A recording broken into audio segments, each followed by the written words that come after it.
Could I have your name and job title, please?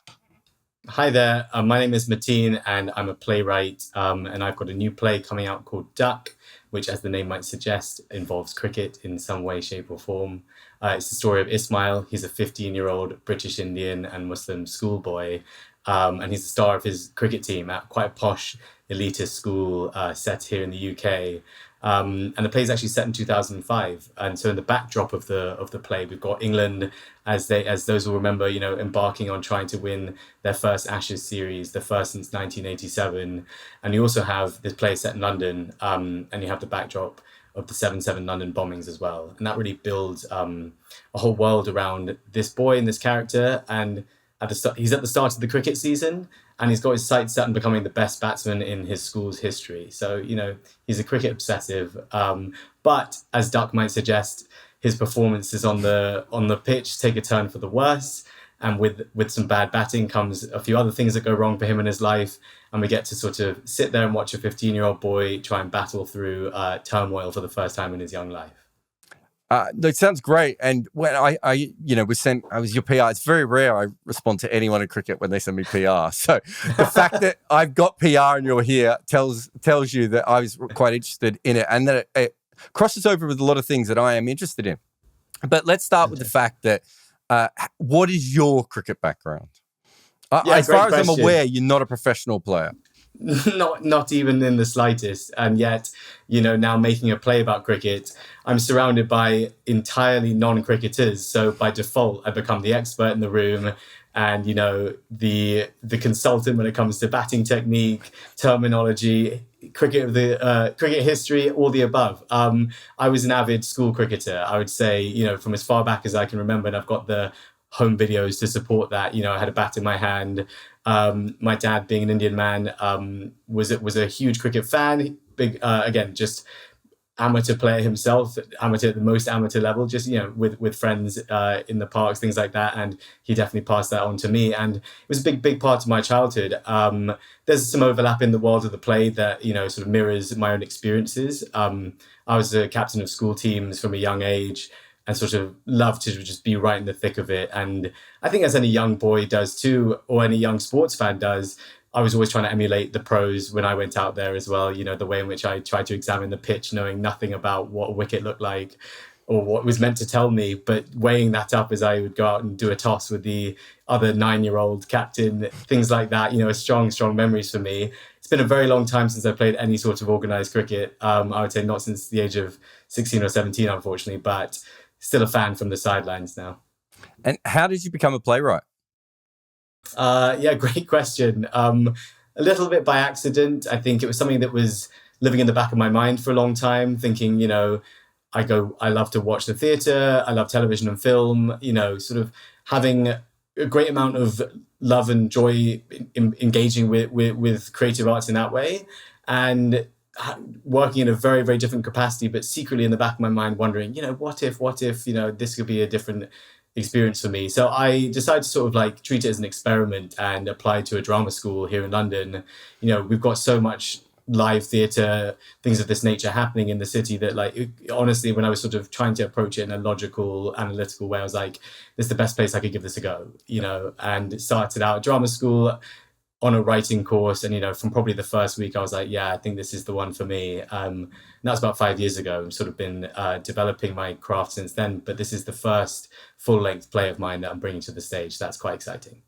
So where does, and I know, as a writer, I get asked this all the time. It's an annoying thing, but kind of where does the germination for this come out of? You've already said that some of it is autobiographical from a cricket perspective. I'm assuming that means that also it is, I don't want to age you at all, but 2005, I could see you're probably a younger man at that stage. Well, we all were younger at that, but it's a long time ago now. So you might have been around that age. So it's a semi-autobiographical story from that point of view, but how does the cricket become a part of it? Is it because cricket is such a dramatic way of retelling the story, or did you think you couldn't tell the story without using cricket? Yeah, I think there's so many exciting themes that cricket, once it presented itself to me, it all fell into place and felt like an extraordinarily neat thing. this is a school environment, and we've got like the protagonist is a young brown boy, but his classmates, his schoolmates, his teachers, everyone's white in general. And it's sort of the embodiment of the school is this institution of whiteness in that respect, old, it's steamed in values and tradition. And to me, like how cricket relates to that, there's obviously a very English element to cricket and all of the sort of things we associate with cricket from an English perspective, whether that's afternoon tea, whether that's gentlemanly conduct, whether that's clean cricket whites. I think there's this sort of export of values that exists in the English version of cricket, or traditionally at least. And then obviously India and cricket, go hand in hand, and have done in my entire life. And I feel like growing since and bigger and bigger all the time. And sort of that just creates a brilliant, to me, question right at the beginning of the writing process. Like, is cricket an English thing? Is cricket an Indian thing? There's no clear answer, right? So that to me was a wonderful jumping off point. And then I think the other really big driving factor with the sporting context in the school environment was I wanted to give this character a lot of status. I think we've often seen stories where the non-white person or the person in the minority is like a fish out of water, or they're somewhat like, they don't really know how to fit into that environment that they're the minority in. Whereas I thought, well, how do things work in a school? If you're really good at sport, you're like the most popular person, you've got friends, you've got status, you've got the run of the place. And I was like, well, let's make this guy the cricket star, which makes him, life is easy. He's got it all figured out. He's got something that he's naturally talented at. His life has been fairly straightforward until now, just by being good at cricket. Let's disrupt that, see where he's left. And so again, like, cricket just made sense there as a way to sort of give him a skill, give him an attribute, something that he's really good at. And also just like then the competition aspect of that. Once you have a bad batting performance, what does that do to you on the pitch, off the pitch? How do your teammates treat you? How does your coach treat you? So those are the relationships in the play that are crucial to Ismail, that's the main character's name, and those degrade, as his performance on the pitch does. It's a really interesting time for this play to come out. And it was one of the reasons I thought it'd be a really good episode, is because I don't know how much you follow professional cricket at the moment, but there's an organization, I want to get their name right, they're called the South Asian Cricket Academy. And part of the reason is that English cricket, when you play it, is maybe dominated by Asian people is incorrect, but there's Asian people. It's very hard to play cricket in England at any level and not have an Asian person playing. And then you get to the professional level, and that's not represented at the same way. And so this organization has started doing some good work. We've done episodes on that before. I thought this was interesting, and also the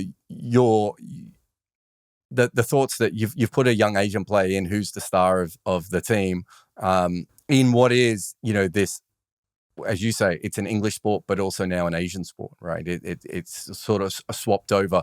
There is an interesting disconnect at times between the fact that in the UK, if I do a live event, I'm going to have so many young Asian kids at that live event. But then the other lot of people I'm going to have are going to be people from privately educated schools who sound a lot more like you, with your current accent.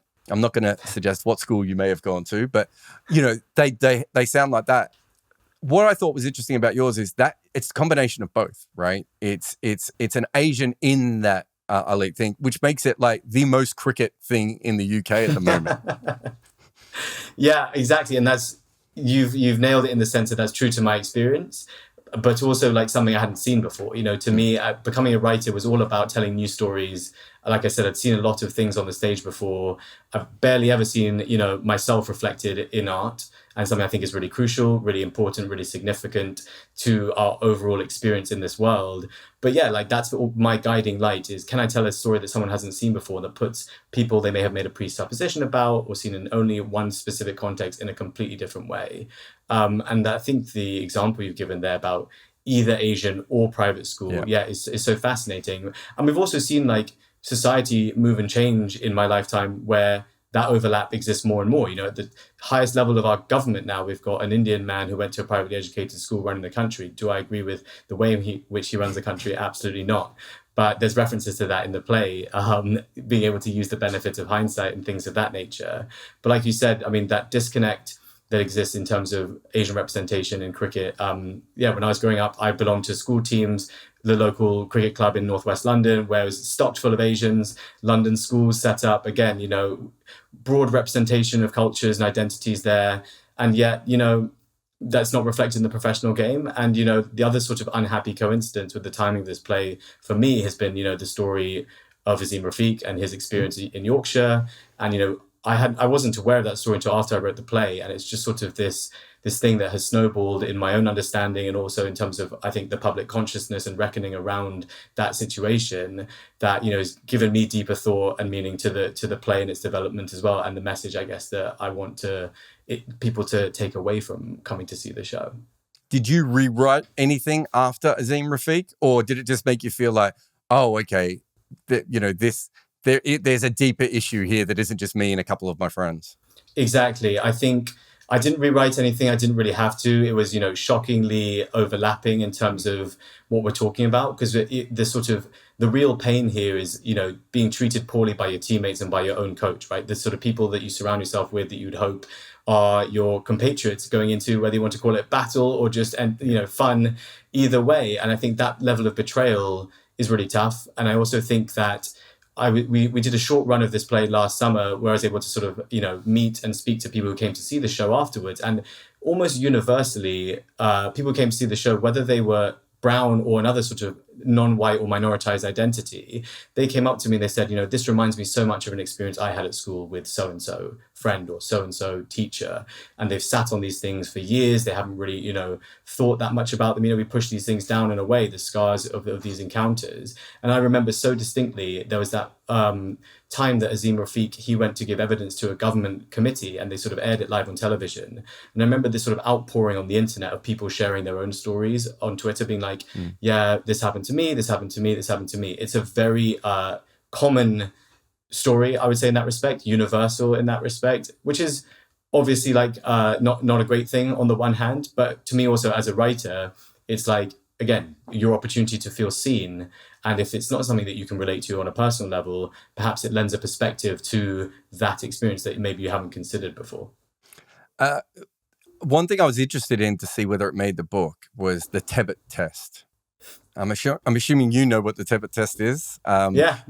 But for those listening who aren't aware, was it Lord Tebbit? Was he a lord? It feels like he was a lord. He was a lowly MP back then. He was lowly MP, and then only later was he rewarded for his fairly colourful points of view with a lordship, as often is the case. But to recap that, that coincides with the year of my birth. Again, to age myself, 1990. I'm just popping out of the womb, and this man's from his esteemed position as a member of parliament saying, Asians who come to the UK, we can measure whether or not they're going to be, a good part of British society by which cricket team they support. Are they still harking back to where they came from, or are they living in the here and now and supporting England? Basically, he laid down a gauntlet and said, you better support England if you want to stick around here and you want to be accepted here. And what a crazy thing to for me. Like, I obviously didn't know about it at the time. I was 0 years old, but learning about that at a certain age,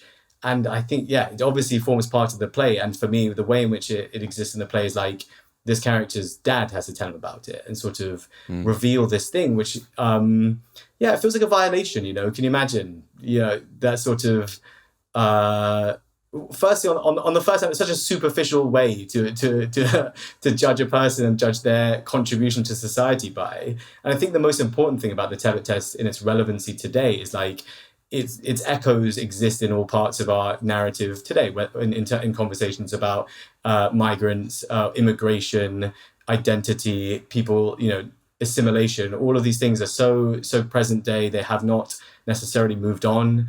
But the cricket specific context of that is a fascinating one and obviously speaks closely to me and to the world of the play. Well, I always find it really interesting because I think when I was younger, I wouldn't have agreed with Tebbit, but I would have agreed with the very basic principle of you should pick a cricket team and support them, right? Whether it be England or India or Pakistan, that wouldn't have bothered me, but you had to pick a team. I wouldn't have liked anyone following two different teams. And then I'm now an Australian who lives in London. I have children who are, Sri Lankan ethnically or half Sri Lankan ethnically. And like and the world has completely changed. Whereas now my kids sort of ask me who they should support in cricket. I said, if I was you, I'd just pick the team who's going to be the best for the longest, because that will give you the least amount of heartbreak. If you think that's going to be England, go all in. If you think that's going to be Australia, if Sri Lanka are coming up on the outside, pick your team. But I do think things have changed a lot. Whereas I think still Graham Swan was complaining about Pakistani fans with English accents at cricket grounds, within his career. This is not something that has completely gone away. So there will be English players with English accents who grew up supporting other teams. That's obviously part of modern life. And so I did wonder, based on the topic of your play, what team you actually support. Yeah, it's a really good question. And I think trying to look back to childhood, and I tried to touch on this in the play too. It's like, I don't recall a specific moment where I picked a team. And I think going back to what you said, it was like, well, who was good? I was watching all kinds of teams. I can tell you certain things. Like my favorite player when I was 7 or 8 years old was John T. Rhodes. I used to love the way he threw himself around and took incredible catches, and I think some of my distinct cricket watching memories were the Christmas holidays when I was like 6, 7 years old and watching Boxing Day Test match and getting to stay up and watch that stuff, or wake up really early with my dad. But definitely I had an England shirt, World Cup 1999, went to games. And again, even from my dad's perspective, personally, I know this is very different for loads of other South Asians. He was someone who was a cricket fan more than he was, I remember him like supporting England or India. But if I ask him today, and I have many times, he's an India fan through and through. So for me, like my cricket love has waned from supporting a team. And I think that's from a lot of these reflections and time spent thinking about how supporting a team, especially a national team, fits into larger questions about identity. But I followed England. I was there in 2005 when England won the Ashes, and I couldn't have been happier. And ultimately, like, as someone born and raised in this country, it's almost impossible for me not to root for the country of my birth. And yet, having the pleasure of the choice of an Indian team that is phenomenal at cricket and have some of the best cricket players to look up to and admire and support, the only time that question ever comes up for me is if England are playing India, if I'm honest. Other than that, I can have the benefit of two, which I'm sorry if that violates your requirements. No, it certainly would have violated my 15-year-old requirements. I think the world's just changed. I mean, I remember reading an article by, I want to say Gareth Southgate. I know nothing about football, but I think he's the English football coach, yes. Manager, whatever they call him. And he was talking about the many different ethnicities of the players and backgrounds of the players, and that there's so many great young football talents now who can qualify for like 3 different countries. Yeah. Right. And you see that in so many sports now as well. And so it's not just the supporters, right? It's the athletes themselves get to pick. Jofra Archer, his father was a tube driver and he grew up in Barbados. He gets the choice of where he wants to play and play his trade. And I think that's a fantastic thing. And when I was growing up, everything was literally white because I was in Australia at times, but it was, very a black and white situation where you picked a team. I just don't think that is how modern things go. And it's really interesting, there's still that little bit of turmoil when India play England from your perspective. But what's more interesting about this particular play, of course, is that it's set with the backdrop of the '05 Ashes. Yeah. Right. Which are, for your story, a very white series, compared to, if India or Pakistan or Sri Lanka or Bangladesh or someone else was playing at the West Indies. It's a very, very white series from that point of view. But obviously that series as a young cricket fan still was integral enough that you've made it the backdrop. Is it because it was the backdrop of particular issues in your life at that time? Or is it more that it was just a really important thing in your life at that time? You'd already made your character a cricketer like you were, and it just made sense to put that behind it. Yeah, really, really good question. I think everything coalesced in a really neat way. To me, it's a teenage story, right? So the character's 15 in 2005 as this stuff is happening. He's on the cusp of adolescence, and it's like, that's when you're just figuring out who you are. And then this thing is happening, this really exciting thing on his doorstep, set in London. For a cricket fan, the '05 Ashes are just such an iconic and memorable experience. And yet, perhaps it threw up that question for this character in his world for the first time. Like, who do I support? Am I just going along with who everyone else supports around me, which is obviously England? Am I swept up in the euphoria or the furor around that? or is it actually like something I've ever even given thought to? And again, going back to sort of how one makes these choices, I think for lots of young people growing up, you probably is like who takes you to watch what team and when they play, and like that's almost a passive choice. And I think my cricket choices were based around, my dad and we used to live in West London, and we'd go watch Surrey play. So I was a Surrey fan by default, and my friend might take me to a test match. So I was an England fan by default. And, I'm couching a little bit, but and unfortunately I'm a big football fan. So if anyone tried to pull this in the football front, I would also try to call bullshit on them. Yeah. I'm an Arsenal fan, and I don't see there being two ways about that. So I think it's entirely, I guess the thing that's more interesting to me is how these things get used and abused, I think, in a more nefarious way. And, in the research for this play and in my deeper understanding of how cricket exists in British society, learning about things like Devon Malcolm being deemed ineligible to play for Yorkshire because he was born in Jamaica, and the extent of Yorkshire Cricket Club's like desire to only have players from the county of Yorkshire. To me, I'm like, what's the root of that in the modern setting, and at what point does that tip over an edge of being cute?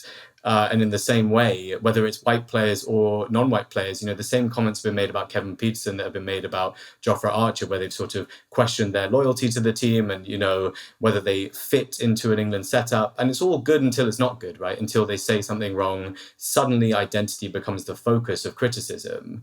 And that to me is the really ugly part of how we look at all this stuff. And, I think a trend that we've seen, a narrative that's really important, is this idea of the good immigrant, which again, the Tebbit Test is all about that. It's like, are we acceptable on your terms and until what? And those goalposts are always shifting. And if you set things in such a way, we'll never succeed. The series itself, obviously, like no cricket fan really needs to be told that it's one of the most famous series of all time. How much is the play? How much is it like an action scene behind the scenes, or is it more something to reference all the way through that perhaps audiences will remember parts of it? Like how did it sort of come about in the play? Yeah, I've had to make changes throughout the writing process. I think there was a really romantic part of me that wanted to sort of chart the 5 tests, and I think that's unfortunately a different play. Because also, like I mentioned at the start, there's also this other incident that's a part of the backdrop, which is the 7/7 London bombings. Mm-hmm. And my recollection is the first test, the Lord's test, happened 2 weeks after the London bombings, and it went ahead as planned, but I'm sure there was a lot of question marks around whether or not such a big event could take place. And in fact, on that date, there were another series of attempted terrorist attacks that took place at other tube stations in London that were failed. So there is, again, an overlapping there between the incidents that form the backdrop of the play. So in the end, it became a reference point, a thing that like Ismail and his friends talk about, who's going to win, who supports who. That question comes up. Where does Ismail's dad fit into? Who's he backing in this test series? And then ultimately the big sort of climax and ending of the play is like after England have won and the celebrations that take place around that. And you're seeing this character who's gone through a growth and a journey with his own cricket and his own life. And then he's sort of in and around the celebrations of this Ashes series. And where does he fit into that? Which is, not to give it away, but if let's say at the start of the play, he was, couldn't be more excited about England and the Ashes. By the end of the play, I think his reference or his own relationship to England winning the Ashes has slightly changed. The 7/7 attacks are fascinating. The test matches were later, but the one-dayers, I've just had a look at the schedule. So Australia were playing at Leeds. I think this is a one-dayer. Yeah, it must be a one-day. Australia were playing at Leeds in a one-dayer on the 7th of July. But 3 days later, so I'm trying to read my screen. 3 days later, Australia were in London playing an ODI. Now, this is the same Australian team that, had pulled out of Sri Lanka during a World Cup because they didn't want to play there. Same Australian team that by that stage hadn't played in Pakistan for a long time because of terrorist actions there. And yet they were in England when a major terrorist incident occurred. And it didn't really, I'm sure it changed some of their plans, and I'm sure it changed security a little bit. But they didn't really, as far as I'm aware, seriously talk about coming home or pausing it or anything else. Is that kind of a double standard sort of within that anyway? But from your personal perspective, I'm pushing you a little bit on the semi-biographical nature here, but how does 777 affect you as a 15-year-old at that time? Like, how does it sort of change your life?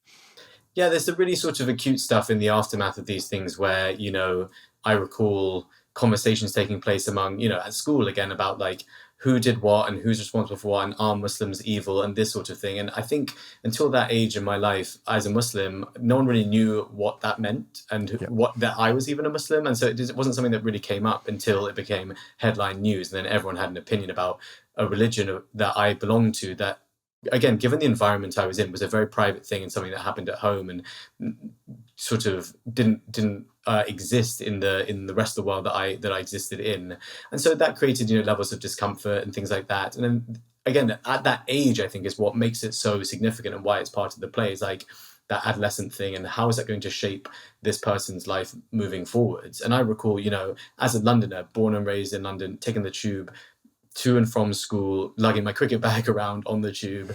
And, those things that happen where people would give you looks if you got onto the tube with a big backpack or something like that, which could have been my school bag stuffed full of equipment and things of that nature. And suddenly being aware, like you lose your innocence, I think, and that's probably the best way I can describe it. You do a lot of growing up very quickly and you start to see yourself or see how the world around you sees you and start having to then figure out what to do with that. Do you defend yourself? Do you make excuses? Do you hide your identity in order to continue to survive? And I think those are tough choices facing a young person, and ones that stick with you. And I also think that 7/7 in terms of British context is a jumping off point for how Muslims have been talked about in society till now, because it was on UK soil, because it was linked to Islamist terrorism, it's allowed sort of a narrative to exist about Muslims in Britain that is very hostile and very ignorant, and one that is fairly mainstreamed. And we've seen that at all levels of our society,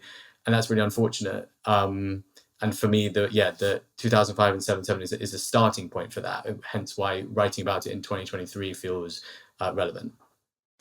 The interesting thing about English cricket, of course, is that they've been non-white English cricketers since 1890, whenever Ranji first played, infrequently at times, but it has happened. And then obviously, through Basil D'Oliveira, then, West Indian migration, Asian migration, everything else. And there was in your lifetime, when you were younger, Nasser Hussain, from probably, in some ways a similar kind of background to yourself, coming through as England captain.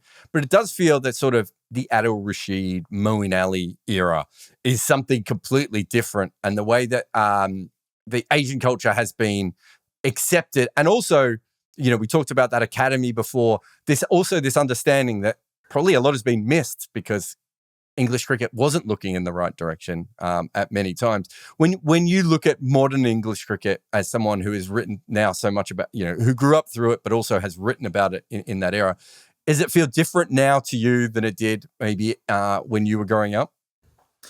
Yeah, I think specifically as it relates to sort of the South Asians in the England team setup, the first thing that makes me think about is like, what's the impact of the IPL on that and attitudes towards South Asian culture, even within an England setup. You see through social media and other things like huge big name players from all cricketing nations, spending significant amounts of time in India, loving it. That's a huge part of their cricketing calendar now. And I can't imagine, by and large, that hasn't been had a positive effect on the dressing room culture and just sort of embracing other cultures and identities. And I also just think, like we've talked about already, like society has just moved forward in that way to be more embracing of those things. The things that stick in my mind from the past are also, big question marks about Hashim Amla not wearing a Castle Lager logo on his South Africa shirt and facing a fine for doing that, perhaps, or questioning his team loyalty because of that. We wouldn't be having that conversation today, I think, and I think that's a really good thing. And then, I think it's like, looking back, to me as a young person, Test cricket was everything by and large, and white ball cricket, I don't think we referred to it then, but that seemed like as that then, but like that felt like a somewhat periodic punctuation that would come and go, just with like World Cups, perhaps. I think that cricket now feels like a year-round sport with so much excitement and difference from different formats. That sort of pushed the game in a modern direction, an exciting direction. And I just also think that like you can't understate the significance of someone like Azim Rafiq being brave enough to speak out on something like this, and how much that pushes a conversation in a direction. You know, like sitting on a story of that nature, dealing with that on a personal level, and then choosing to be the sort of person to put that on their shoulders and call it out, right? Call out the biggest institutions of English cricket, and then face the consequences of that. You know, for better or for worse, that he's borne the brunt of an experience that many non-white and South Asian players will have experienced in their cricketing journey. And I hope at least the sort of long-term impact of that is a really positive one in terms of renewed or changing attitudes towards difference in cricket in general. You've mentioned the word identity a lot in this, and that's kind of why I got you on the podcast to begin with, because when I read about the play, for me, it was very much that sort of. I think most writers consider themselves outsiders, even if they're not. It's just a natural way, maybe because we're all off in the corner with notepads or laptops or whatever it may be. But it's really interesting for me, that sort of juxtaposition of the successful young cricketer who comes from the non-white traditional background. Then, the 7-7 attacks happen. You've got the Ashes going on and everywhere else. Is this really you telling your coming of age identity story, and cricket is just another part of what your, I don't know, what's the best way to put it, of what your life narrative is? Is that what this is? Like you trying to explain where you come from and why you are what you are?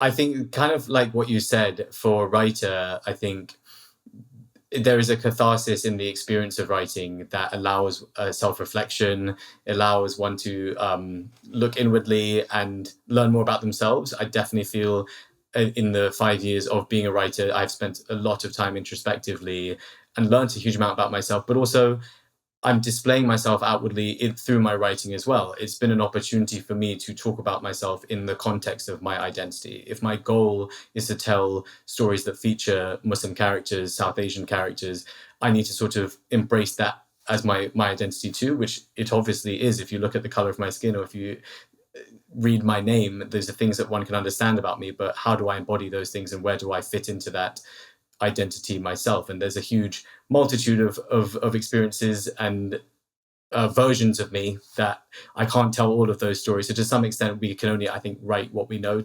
And this play in particular has a hyper detail that is very recognizable to me, and maybe is not reflective of a lot of other South Asians or Muslims who've grown up in the UK.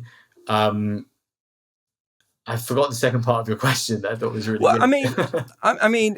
I think you're obviously gone on to be a successful person with a play, and you spent the last few years of your life getting quite good at this, and your answers today suggest that if I get a chance, I'll be popping down to the play as well.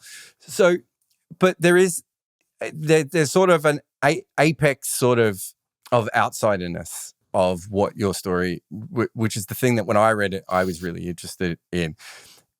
When you started writing it, were you thinking that you were writing about yourself, or were you thinking you were trying to represent the people that you grew up with and that you identified with?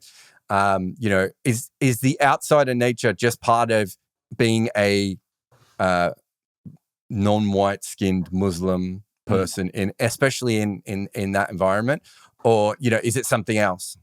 Yeah, I think thank you. I think that for me, the palpable part of that is like kind of what we've touched on a little bit already. It's like it exists on a knife edge. I think this experience, which again, there is a universal aspect to this, and there is obviously a specific aspect to it that I can speak to and I can relate to.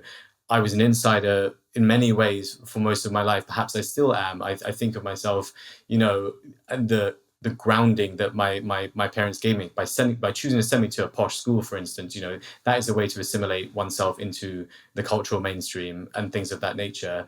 But like I sort of said, I think you're an insider until you're not, and what are who's in control of that actually? And I think the cricket context here is the central relationship is between a star player and his coach, and a coach who takes a dislike to him. And it's not black and white. It's not like this is a racist coach and this kid is brown, so he doesn't like him. But maybe it is. We get to explore what is it that allows this player to get under this coach's skin. And again, I think stepping back and being like, well, how formative can a cricket coach be to a 15-year-old, 16-year-old's life is massive. It's probably something we haven't spent that much time thinking about. Duty of care in the sporting context, again, thinking about Azim Rafiq, thinking about teams in general, like what are the dynamics there that exist? Like, is it win at all costs? And therefore, what does that do to a young person if the entire goal of organized sports is just win, win, win, win, win? I think from a parent's perspective, from when we try to sort of encourage our children, let's get into these things, we're preaching things like teamwork and play nicely with others and all these really positive attributes. But is that actually a reflection on how sporting competition exists in young people's lives? And so it's all of those things like, well, do your friends only like you if you're good at the sport? And if you stop being good at sport, then why are you then bottom of the pile? I think a school environment was really exciting to me to sort of put on display, because the hierarchy and the social structures of a school are very different to society at large. And so it was like, how can we sort of take a teenager who's really used to the setup that he understands, if I'm good at cricket, I'm all good, and throw him into the real world a little bit and see, well, where do I now fit into this world? How good am I? Bad am I? What's my status, to use a sort of technical theatre term? We're always talking about high status, low status. And that felt exciting to me, because that, again, speaks to like this growing up thing. Perfect. Thank you very much for coming on the podcast. The play is called Duck.